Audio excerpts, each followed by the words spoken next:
الحمدللہ کفا سلام علی عباد اللہ الذین اصطفیٰ اما بعد۔ صراط مستقیم کورس جس میں 40 اسباق ہیں اور ہر روز معمول کے مطابق ہر سبق میں 5 اجزاء پر بات ہوتی ہے۔ نمبر 1 قرآن مجید، نمبر 2 حدیث مبارکہ، نمبر 3 عقیدہ، نمبر 4 مسئلہ اور نمبر 5 مسنون دعا۔ آج کا ہمارا 26واں سبق ہے۔ شیخ طریقت پیر و مرشد متکلم اسلام مولانا محمد الیاس گھمن حفظہ اللہ صاحب نے اس کورس کو مرتب فرمایا ہے تاکہ عوام الناس کے لیے، لوگوں کے لیے آسان ہو جائے کہ وہ روزمرہ کی زندگی کے مسئلے مسائل پر عمل کار ہو جائے۔ دیکھیں، آج کی پہلا چیز جو ہے قرآن مجید، اس میں قربانی کے بارے میں بتایا جا رہا ہے کہ قربانی ایک عبادت ہے۔ سورۃ الحج آیت نمبر 34 میں اللہ رب العزت فرما رہے ہیں وَلِكُلِّ أُمَّةٍ جَعَلْنَا مَنْسَكًا لِيَذْكُرُوا اسْمَ اللَّهِ عَلَى مَا رَزَقَهُم مِّن بَهِيمَةِ الْأَنْعَامِ فَإِلَٰهُكُمْ إِلَٰهٌ وَاحِدٌ فَلَهُ أَسْلِمُوا وَبَشِّرِ الْمُخْبِتِينَ، جس کے ترجمے میں آتا ہے کہ دیکھیں، اور ہم نے یعنی اللہ رب العزت نے ہر امت کے لیے قربانی مقرر کر دی تھی، ان کے لیے فرض تھی۔ کس طریقے سے؟ جو صاحب نصاب ہوتے ہیں، تاکہ وہ ان مویشیوں پر، مویشی جو جانور ہے جو اللہ کی راہ میں قربان ہوتے ہیں، ان مویشیوں پر اللہ کا نام لے جو اللہ نے انہیں عطا فرمائے ہیں۔ اب یہ جانور بھی اللہ کی طرف سے ہی ہیں، یہ بھی ایک نعمت ہے۔ اب اس پر اللہ کا نام لے کر ذبح کریں اور وہ کھائیں۔ لہذا تمہارا خدا بس ایک ہی ہے، تو تم اسی کی عبادت کرو اور اس کی فرما برداری کرو۔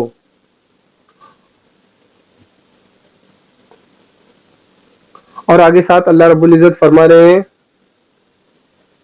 کہ ان لوگوں کو خوشخبری دے دو، سنا دو، کس بات کی؟ کہ خدا کے حضور جو عاجز کرنے رہنے والے ہیں، جو عاجزی کرتے ہیں، تو ان لوگوں کو اللہ رب العزت کی طرف سے خوشخبری ہے۔ خوشخبری یعنی کوئی ایک نعمت مل رہی ہے، اللہ ان سے راضی ہے۔ اس طریقے سے تو چاہیے کہ قربانی کو ہم لوگ بھی ادا کرنے کی کوشش کریں۔ اگر ہم صاحب نصاب ہیں، قربانی اس شخص پر واجب ہوتی ہے جو زکوٰۃ نکالتا ہے، جس پر زکوٰۃ واجب ہوتی ہے، تو اسے قربانی بھی کرنی چاہیے۔ انشاءاللہ قربانی کے مسائل بھی سیکھیں گے جب قربانی کا وقت آتا ہے، اس سے پہلے ہی ہم یہ قربانی کے مسائل بھی سیکھ لیں گے انشاءاللہ۔ یہاں پر فائدے کے طور پر ایک بات سمجھیں کہ دیکھیں، اللہ کی نیاز کے طور پر جانور قربان کرنا ہر دین میں عبادت قرار دیا گیا تھا۔ اب ہر دین میں بولے تو کون سے ہیں؟ دیکھیں، اللہ کے نزدیک اللہ نے جو 4 کتابیں نازل فرمائی ہیں نا، تورات، زبور، انجیل اور یہ قرآن مجید ہے، تو ان مذہب میں تو قربانی کرنا ایک عبادت ہوتی تھی اور ابھی بھی کرتے ہیں، لیکن بس اسلام میں ایک طریقہ کار کے حساب سے، عبادت کے حساب سے ہی قربانی کی جاتی ہے۔ باقی لوگ تو جیسے کہ ان کی عبادت میں جس طریقے سے ان کی کتابوں میں چینجز، تبدیلی کر دی ہے، ان کی قربانی میں بھی تبدیلی ہو گئی۔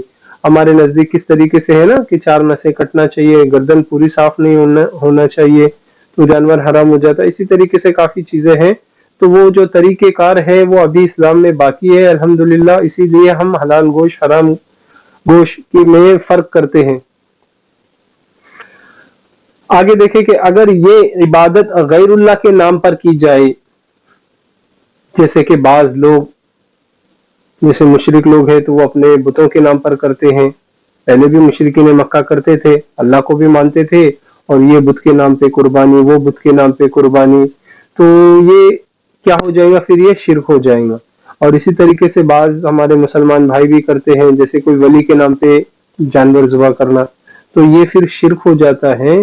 تو اللہ ہمیں صحیح سمجھ عطا فرمائے کہ کس طریقے سے قربانی کرنا ہے۔ دیکھیں آگے پھر مواحد کا کام یہ ہے کہ قربانی صرف